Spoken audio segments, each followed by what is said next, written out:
السلام علیکم، کیسے ہیں آپ سب لوگ؟ امید ہے کہ آپ سب لوگ خیریت سے ہوں گے۔ عریش شاہ کا ناول شروع کرتے ہیں، تجھ سے ہی میری سانسوں کا سفر۔ وہ کمرے میں آیا تو وہ بہت اداس بیٹھی تھی۔ یقین جو کچھ ہوا تھا وہ سب ہی اس کے لیے کافی عجیب تھا۔ زندگی کچھ ہی دنوں میں کیا سے کیا ہو گئی تھی۔ تم ٹھیک ہو نا؟ اس نے اس کے پاس بیٹھے ہوئے پوچھا، جبکہ وہ بنا کوئی جواب دیے اس کے قریب سے اٹھنے لگی تھی۔ کب تک چلے گا یہ سب کچھ؟ خرم، میں تمہیں اپنی مجبوری بتا چکا ہوں۔ میں بتا چکا ہوں میں نے یہ سب کچھ کیوں کیا ہے۔ لیکن پھر بھی تم اپنی ناراضگی ختم کرنے کا نام نہیں لے رہی۔ کیسے بتاؤں میں تمہیں، میں تم سے کتنی محبت کرتا ہوں؟ تم سے چھپا ہوا نہیں ہے۔ بچپن سے لے کر اب تک ہر ایک سانس میں تمہیں محسوس کیا ہے، تمہیں چاہا ہے۔ تم سے زیادہ میرے لیے کچھ بھی اہم نہیں ہے۔ بہت بہت خاص ہو تم میرے لیے۔ اس دنیا میں کوئی نہیں ہے جو تمہاری جگہ لے سکے۔ لیکن تم مجھ پر یقین ہی نہیں کر رہی۔ کب تک چلے گا یہ سب کچھ؟ اس سے زیادہ میں برداشت نہیں کر سکتا۔ میں دیوانہ ہوں، تمہارے پیار میں پاگل ہوں۔ نہیں ہوتا مجھ سے یہ سب برداشت۔ تمہاری ناراضگی میرے لیے موت کے برابر ہے۔ وہ اسے دیکھتے ہوئے بولا تھا۔ جب اس نے تڑپ کر اس کے لبوں پر اپنا ہاتھ رکھ دیا تھا، اسے امید نہ تھی کہ وہ اس طرح کی کوئی بات کر دے گا۔ آپ اس طرح کی باتیں کیوں کر رہے ہیں؟ شریان، پلیز مجھے اس وقت اکیلا چھوڑ دیں۔ میں فی الحال کچھ نہیں سننا چاہتی۔ وہ اس کے سامنے ہاتھ جوڑنے والی تھی جب اس نے اس کے دونوں ہاتھوں کو تھام کر اسے کھینچ کر اپنے سینے سے لگا لیا۔ نہیں، میں تمہیں اکیلا نہیں چھوڑ سکتا، بالکل بھی نہیں چھوڑ سکتا۔ تم میرے لیے بہت اہم ہو، بہت زیادہ اہم ہو۔ میں تمہیں کسی ذہنی اذیت کا شکار ہونے نہیں دے سکتا۔ تم اندازہ بھی نہیں لگا سکتی کہ اس وقت میری کیا کنڈیشن ہے۔ تمہاری بدگمانی نے میرا دماغ خراب کر دیا ہے۔ خرم، میں جانتا ہوں میں غلط تھا۔ مجھے تمہیں سب کچھ بتا دینا چاہیے تھا۔ تمہیں نہ بتا کر میں نے بہت غلط کیا ہے۔ لیکن تم تو مجھ سے ناراض ہی ہو گئی ہو، مجھ سے بات نہیں کر رہی، میری طرف دیکھ نہیں رہی۔ سب کچھ برداشت کر سکتا ہوں میں، لیکن تمہاری بے رخی مجھ سے برداشت نہیں ہوتی۔ پلیز میری کنڈیشن سمجھنے کی کوشش کرو۔ میں خود بھی نہیں جانتا کہ میری اس وقت کیا حالت ہے۔ اسے اپنے سینے میں لگاتے بولے جا رہا تھا، جبکہ وہ خاموشی سے اسے سن رہی تھی۔ کیا کہتی، کیا کرتی؟ اس وقت تو اسے خود ہی کچھ سمجھ نہیں آ رہا تھا کہ اس کی زندگی میں اچانک ہوا کیا تھا۔ آئی لو یو سو مچ خرم، تم میری زندگی ہو، میری جان ہو۔ میں سانس لیے بغیر رہ سکتا ہوں، لیکن تمہارے بغیر رہنا میرے لیے ناممکن ہے۔ آئی پرامس، میں اسے چھوڑ دوں گا۔ بس کچھ مہینے مزید یہ سب کچھ برداشت کر لو۔ میری جان، وہ لڑکی میری بیوی کی حیثیت سے کبھی میری زندگی میں نہیں رہے گی۔ وہ کچھ بھی نہیں ہے میری زندگی میں، صرف ایک سمجھوتا ہے، ایک ایسا تعلق ہے جو ہم نے نبھانا نہیں تھا۔ یہ بات اس کے بابا بھی جانتے تھے۔ اسے صرف سیفٹی کی ضرورت تھی، سیکیورٹی کی ضرورت تھی، اور میں نے صرف اسے سیکیورٹی دی تھی اپنے نکاح میں لے کر۔ ورنہ جس لڑکی سے میں محبت کرتا ہوں اس سے سالوں پہلے نکاح کر چکا ہوں، سالوں پہلے اسے اپنی زندگی میں شامل کر چکا ہوں۔ جس کی جگہ اس دنیا میں اور کوئی نہیں لے سکتا۔ میرے لیے میرے لیے سب سے اہم تم ہو خرم، باقی سب تمہارے بعد آتے ہیں۔ اس کا چہرہ اپنے ہاتھوں میں تھامے وہ بولے جا رہا تھا، جبکہ وہ مزید اس سے ناراض نہیں رہ سکتی تھی۔ وہ اگلے ہی لمحے اس کی باہوں میں بکھر گئی تھی۔ اس کے سینے سے لگی وہ پھوٹ پھوٹ کر رونے لگی تھی، جبکہ وہ اس کے آنسو صاف کرتا اسے خود میں قید کر چکا تھا۔ میری جان، میرے لیے سب سے عزیز تم ہو، باقی سب بعد میں آتے ہیں۔ تمہاری جگہ کوئی نہیں لے سکتا۔ میری زندگی کا حاصل ہو، تم میرے جینے کی وجہ ہو۔ تم سے ان سانسوں کا سفر ہے۔ اگر تم نہیں تو کچھ بھی نہیں۔ وہ اسے اپنے ساتھ لگائے اسے اپنی محبت کا یقین دلا رہا تھا، جبکہ وہ اس کی ایک ایک بات پر ایمان لے آئی تھی۔ بدگمانی کے بادل چھٹ چکے تھے، لیکن پھر بھی وہ لڑکی ہر وقت اس کی نگاہوں کے سامنے تھی۔ وہ کس حالات میں اس کی بیوی بنی تھی فرق نہیں پڑتا تھا۔ اس کے لیے اہمیت اس بات کی تھی کہ وہ لڑکی اس کے نکاح میں تھی۔ اس لڑکی کے ساتھ شریان کا وہ رشتہ تھا جو رشتہ وہ اس کے ساتھ رکھتی تھی، اور جب تک یہ رشتہ ختم نہ ہو جائے اسے سکون نہیں ملنا تھا۔ اگر اسے سکون چاہیے تھا تو اسے اس لڑکی کو اپنے شوہر کی زندگی سے دور کرنا تھا۔ اس نے سوچ لیا تھا، وہ زیادہ دن تک یہ رشتہ چلنے نہیں دے گی۔ وہ جلد سے جلد اس لڑکی کو اپنی شوہر کی زندگی سے نکال باہر کرے گی۔ وہ صرف اس کی تھی، اور شریان صرف اور صرف خرم کا۔ کوئی باہر کی آئی لڑکی اس کے اور شریان کے بیچ نہیں آ سکتی تھی۔ وہ اس کے 6 سال کے انتظار کا حاصل تھا، اس کی لڑکپن کی محبت تھا۔ وہ کسی اور کو اپنی زندگی میں شامل نہیں ہونے دے سکتی تھی۔ ان دونوں میں کسی تیسرے کی جگہ نہیں تھی، اور عنایت کو ان دونوں میں سے نکلنا تھا کسی بھی حالت میں۔ وہ ساری رات ایک سیکنڈ بھی سو نہیں پائی تھی۔ ایک ہی چیز دماغ میں چل رہی تھی کہ پتہ نہیں کیا ہونے والا ہے۔ کہیں اس کی وجہ سے شریان اور خرم کی زندگی ڈسٹرب نہ ہو جائے۔ وہ بہت زیادہ پریشان تھی اس بات کو لے کر کہ کہیں خرم اس کی وجہ سے شریان کو چھوڑ نہ دے۔ اس نے شریان کی بے چینی دیکھی تھی، اس کی محبت دیکھی تھی۔ وہ جانتی تھی کہ وہ خرم کے لیے کس حد تک دیوانہ ہے۔ وہ خرم کے لیے کچھ بھی کر سکتا تھا، اور وہ نہیں چاہتی تھی کہ وہ کبھی بھی خرم اور اس کے بیچ کی دیوار بنے۔ تھوڑی دیر پہلے عالیہ اسے گیسٹ روم میں چھوڑ کر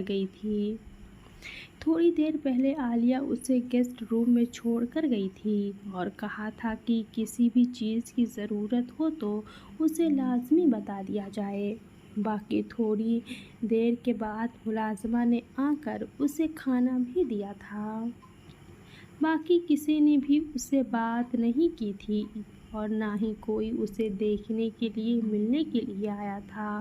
جتنے لوگوں سے وہ واقف تھی ان سب کو وہ دیکھ چکی تھی، اور وہ جانتی تھی کہ ان سب کی حالت کیا ہے۔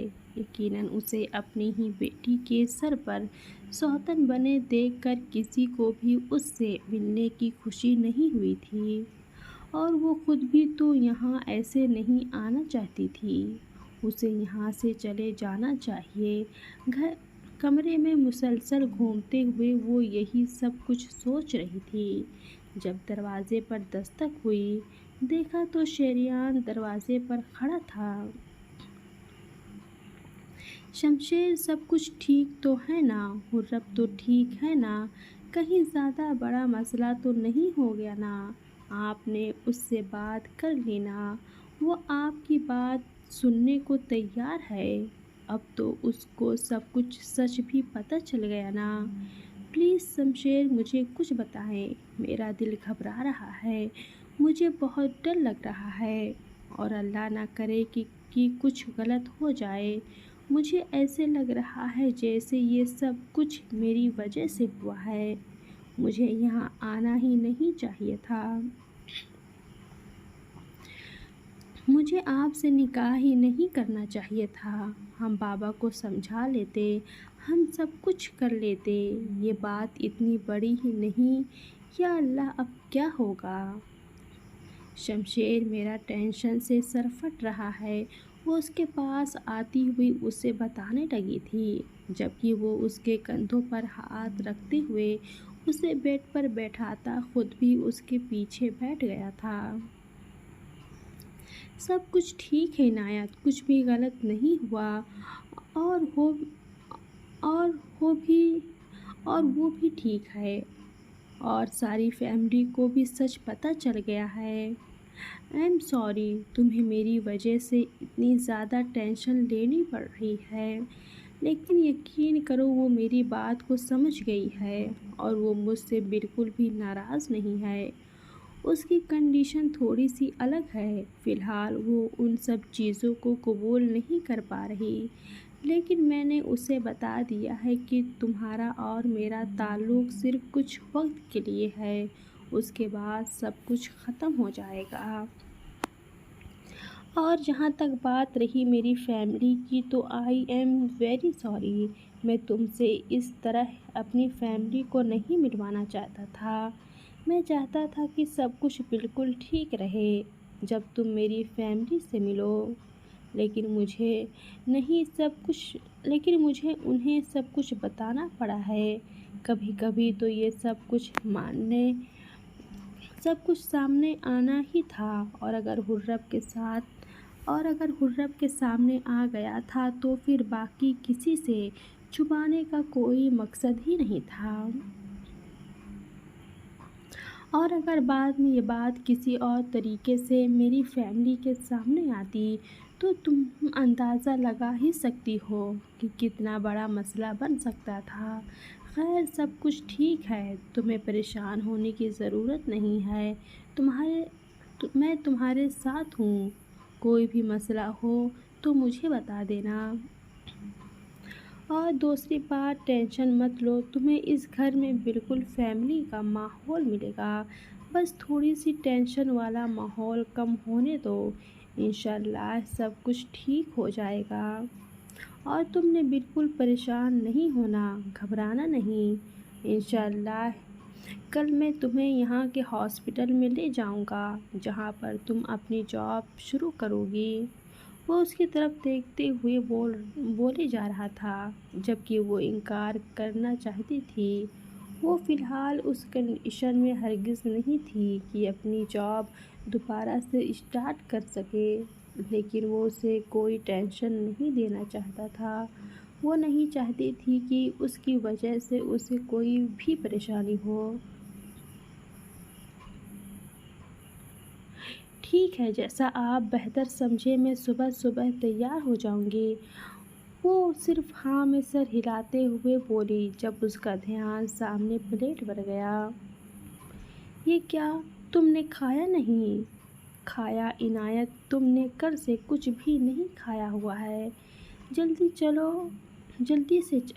جلدی سے یہ کھانا کھاؤ، ویسے میں حرب کے لیے کھانا لینے نیچے جا رہا تھا، اس نے بھی کچھ نہیں کھایا تو سوچا پہلے تمہارا پتہ کروا لیتا ہوں، یہاں بیٹھ کے تم آرام سے کھانا کھاؤ، میں بھی ذرا اپنی بیوی کے لیے کھانے پینے کا انتظام کروں، بیچاری منہ بنا کر بیٹھی ہوئی ہے، ایسا کرتا ہوں اس کے لیے پیزا آرڈر کر لیتا ہوں، تم پیزا کھاؤ گی؟ وہ اس کی طرف دیکھتے ہوئے بولا تو اس نے فوراً انکار کر دیا۔ نہیں آپ حرب کے لیے آرڈر کریں، میں یہی کھاؤں گی، ویسے بھی مجھے گھر کا کھانا پسند ہے، اس نے بریانی کے ساتھ رائتا دیکھتے ہوئے کہا تھا۔ چلو ٹھیک ہے، تم اسے انجوائے کرو، میں اپنی روٹھی ہوئی بیوی کو مزید منانے کی کوشش کرتا ہوں۔ وہ مسکرا کر کہتا کمرے سے باہر نکل گیا تھا، جبکہ عنایت بھی کچھ حد تک اب سنبھل چکی تھی۔ شریان کا موڈ اس بات کا گواہ تھا کہ تقریباً سب کچھ ٹھیک ہو چکا ہے اور سب کچھ نارمل ہے، اور اسی کے لیے اتنا ہی کافی تھا۔ بس وہ اپنی وجہ سے کسی کی زندگی میں کوئی ٹینشن نہیں چاہتا تھا۔ اس کی آنکھ کھلی تو وہ فریش ہو کر نیچے آ گئی تھی۔ پتہ نہیں شہریار نے کب تک جانا تھا، ابھی تو صرف اذانوں کی ہی آوازیں آ رہی تھیں۔ یقیناً فجر کا وقت تھا، یورپ میں تو اذان وغیرہ نہیں ہوتی تھی۔ جس علاقے میں وہ رہ رہے تھے وہاں اذان کا کوئی مسئلہ نہیں تھا، لیکن یہاں پاکستان میں پہلی ہی صبح ہر طرف سے اذانوں کی آواز کے ساتھ ہوئی تھی۔ ساری رات وہ ٹھیک سے سو نہیں پائی تھی، ایک لمحے کے لیے بھی سکون نہیں ملا تھا۔ دماغ میں ہزاروں سوچ آ رہی تھی۔ پتہ نہیں خرم اور شریان میں سب کچھ ٹھیک بھی ہوا یا نہیں۔ وہ اپنی سوچوں کے ساتھ نیچے آئی تو کچن میں اسے برتنوں کی آواز آئی تھی۔ دیکھا تو ایک عورت وہاں کچھ بنانے میں مصروف تھی۔ السلام علیکم، کیا میں اندر آ جاؤں؟ اس نے کچن کے دروازے پر ہی کھڑی ہو کر اجازت مانگی تھی۔ انہوں نے ایک نظر اسے دیکھ کر پھر مسکرا کر اندر آنے کی اجازت دے دی۔ وعلیکم السلام، ارے بیٹا تم تو بہت جلدی جاگ گئی، آؤ اندر آؤ، رات کو ٹھیک سے سو تو پائی تھی؟ دائی امی نے اسے دیکھتے ہوئے کہا۔ ان کے چہرے سے وہ کچھ حد تک خرم کی مشابہت نوٹ کر چکی تھی۔ آپ خرم کی امی ہیں؟ اس نے اندر داخل ہوتے ہوئے مسکرا کر کہا تو انہوں نے ہاں میں سر ہلا دیا۔ ہاں، میں خرم کی بھی امی ہوں اور شریان کی بھی۔ کیا کھاؤ گی ناشتے میں؟ بتا دو مجھے یہ سب کی بتا دو مجھے، یا سب کی طرح فجر میں تم صرف چائے ہی پیتی ہو؟ کیا ہے نا کہ اس گھر میں فجر میں سب لوگ صرف چائے ہی پیتے ہیں، پھر میں سب کا ناشتہ بنا دیتی ہوں، لیکن ناشتہ سب لوگ اٹھ کر بیڈ پر کرتے ہیں، اور جب سب گھر والے جاگ چکے ہوتے ہیں۔ انہوں نے تفصیل سے بتایا تھا۔ میں بھی ناشتہ دیر سے ہی کروں گی سب کے ساتھ، فی الحال صرف چائے چلے گی۔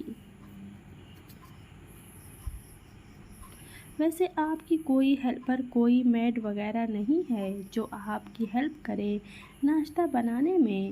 انہیں بہت سارے کام ایک ساتھ کرتے دیکھ کر اس نے پوچھا تھا۔ میڈم، میڈ تو ہے صحیح، لیکن وہ ذرا دیر سے آتی ہے۔ صبح ناشتے میں اکیلے ہی بناتی ہوں، اب تو مجھے عادت ہو گئی ہے۔ ویسے میری دیورانی کرواتی تو بہت کچھ ہے، لیکن آج کل اس کی طبیعت ذرا خراب رہتی ہے، اس لیے میں نے اس کو جگایا نہیں۔ تو پھر میں آپ کی مدد کر دیتی ہوں۔ میں اچھا کھانا بناتی ہوں، میرے بابا کہتے ہیں میرے کھانے کا کوئی مقابلہ ہی نہیں کر سکتا۔ خیر بابا کو عادت تھی میری تعریف کرنے کی۔ میں کروں آپ کی ہیلپ، اگر آپ کو برا تو نہیں لگے گا؟ اس نے ان کی طرف دیکھتے ہوئے کہا تو اس کی سادگی پر مسکرا دی تھی۔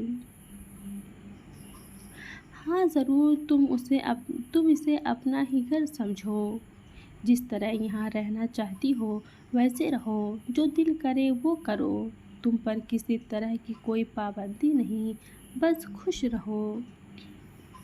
شریان نے بتایا تمہارے بابا کے بارے میں جان کر بہت افسوس ہوا، اللہ پاک انہیں جنت الفردوس میں